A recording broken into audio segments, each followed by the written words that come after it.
बीते लगभग 7 से 8 महीनों से दिल्ली की दहलीज पर चल रहे किसान आंदोलन की वजह से दिल्ली जाने वाले मुख्य मार्ग बंद हैं।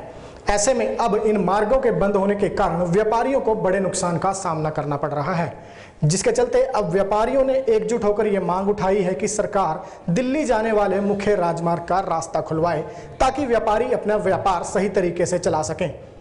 व्यापारियों की इस मांग पर आज हरियाणा के गृह मंत्री अनिल विज ने प्रतिक्रिया दी है और उन्होंने कहा है कि आंदोलन के चलते किसी की आजादी बाधित ना हो, इस बात का ध्यान किसान नेताओं को रखना चाहिए।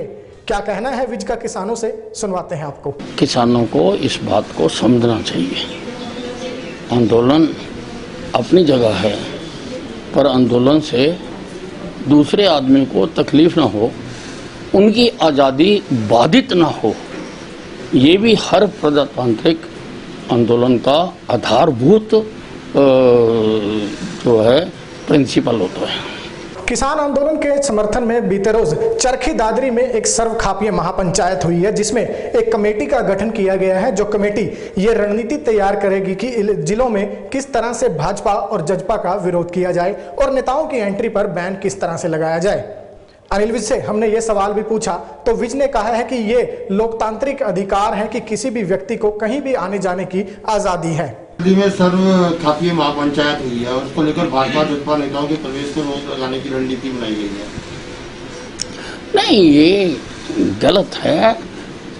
इस देश में हर आदमी को फ्रीली कहीं भी आने जाने का अधिकार संविधान ने दिया हुआ है, उस पर किसी को भी रोक लगाने का अधिकार नहीं है।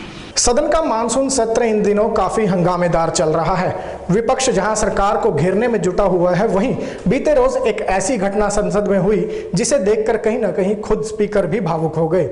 बता दें कि विपक्षी नेताओं ने कल स्पीकर के आसन पर कागज फेंके थे, जिसको लेकर भावुक हुए स्पीकर ने कहीं ना कहीं विपक्ष के नेताओं को चेतावनी भी दी है।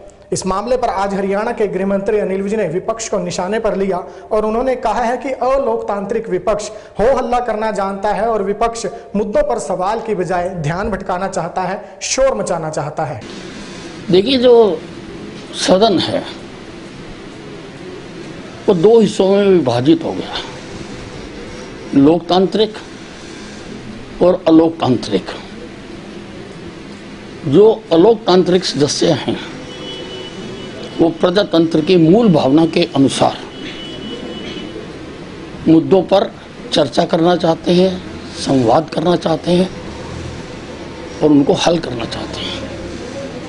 जो अलोकतांत्रिक हैं वो धक्का मुक्की करना चाहते हैं, हल्ला करना चाहते हैं, शोर मचाना चाहते हैं।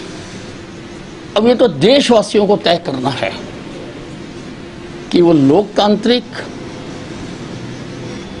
वालों के साथ हैं या अलोकतांत्रिक वालों के साथ हैं। हाल ही में जेल से रिहा हुए पूर्व मुख्यमंत्री ओम प्रकाश चौटाला देश और प्रदेश में तीसरे मोर्चे के गठन की बात कह रहे हैं। चौटाला ने कहा है कि इसके लिए वो देश भर में घूमकर विपक्षी नेताओं से भी मुलाकात करेंगे। चौटाला के तीसरे मोर्चे के गठन पर भाजपा सरकार की क्या कुछ नजर है, किस तरह से बीजेपी तीसरे मोर्चे को देखती है, ये जानने के लिए हमने अनिल विज से सवाल पूछा तो विज ने बताया कि ये पॉलिटिकल एक्टिविटी है और चौटाला की ऐसी एक्टिविटी से किसी को भी ऐतराज नहीं है।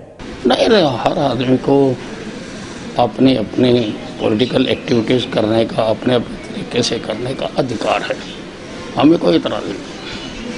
व्यापारियों की मांग हो या सदन में उठ रहा कृषि कानूनों का मुद्दा, दोनों पर सियासत पुरजोर गर्म है और ऐसे में देखने वाली बात यही होगी कि सदन के बाहर सड़क पर जो आंदोलन चल रहा है और सदन के अंदर किसानों के लिए विपक्ष जो मांग उठा रहा है, उस पर आने वाले दिनों में क्या कुछ एक्शन होता हुआ नजर आता है। खबरों से जुड़ी तमाम अपडेट आपको लगातार हम देते रहेंगे। आप जुड़े रहिए हमारे साथ Facebook page Ambala breaking news पर, हमें यूट्यूब पर भी सब्सक्राइब कीजिए, साथ साथ अंबाला ब्रेकिंग न्यूज की मोबाइल ऐप भी जरूर डाउनलोड करें।